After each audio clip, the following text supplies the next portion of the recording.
नमस्कार दोस्तों, स्वागत है आपका एक्सेस डिफेंस एंड कहानी चैनल में। यहाँ आपको मिलती है डिफेंस और दुनिया से संबंधित आवश्यक जानकारियाँ, तो इस चैनल को सब्सक्राइब जरूर कर लेना। दक्षिण कोरिया हुआ नाटो साइबर समूह में शामिल, चीन ने कहा अगर नहीं माने तो होगा यूक्रेन जैसा हाल।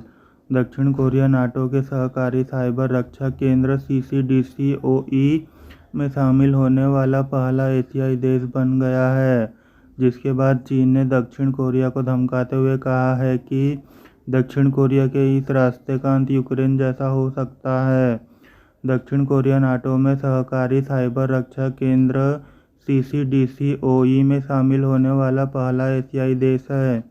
चीनी प्रचारक हू जिजिन ने सियोल को धमकी देते हुए ट्वीट किया, अगर दक्षिण कोरिया अपने पड़ोसियों के खिलाफ शत्रुतापूर्ण रास्ता अपनाता है तो इस रास्ते का अंत यूक्रेन जैसा हो सकता है। बता दें, हू जिजिन चीन के वैश्विक मंच पर सबसे प्रसिद्ध प्रचारक है। NK प्रो की रिपोर्ट के अनुसार रूस यूक्रेन के पड़ोसी ने 24 फरवरी को देश में विशेष अभियान शुरू किया, जब मॉस्को ने कीव पर अपने पड़ोसियों के प्रति शत्रुतापूर्ण व्यवहार करने का आरोप लगाया है। हालांकि मैड्रिड में इस साल का नाटो शिखर सम्मेलन ट्रांस अटलांटिक और इंडो पैसिफिक क्षेत्रों में फैले समान विचारधारा वाले गठबंधनों और साझेदारी के नेटवर्कों की स्थापना के लिए है।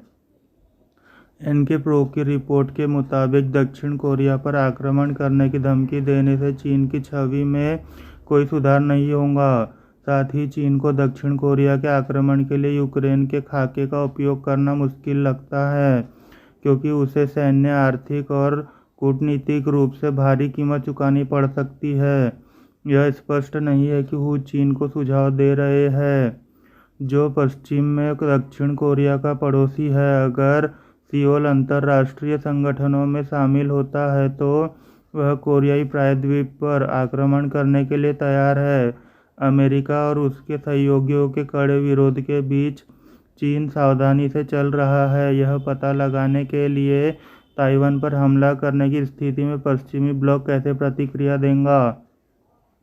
दक्षिण कोरिया की अमेरिका के साथ एक पारस्परिक रक्षा संधि है और प्रायद्वीप पर 28,500 अमेरिकी सैनिक तैनात है। अगर चीन दक्षिण कोरिया के खिलाफ सीधी सैन्य कार्रवाई करता है तो बीजिंग इसके नतीजों और क्षति से अच्छी तरह से वाकिफ है, इसलिए इस प्रकार की धमकी का सहारा लिया है। इसके अलावा चीनी राष्ट्रपति शी जिनपिंग ने ट्रांस अटलांटिक और इंडो पैसिफिक क्षेत्रों में बीजिंग की मुखरता की पृष्ठभूमि में चीन की सीमाओं के बाहर सैन्य अभियानों की अनुमति दी है।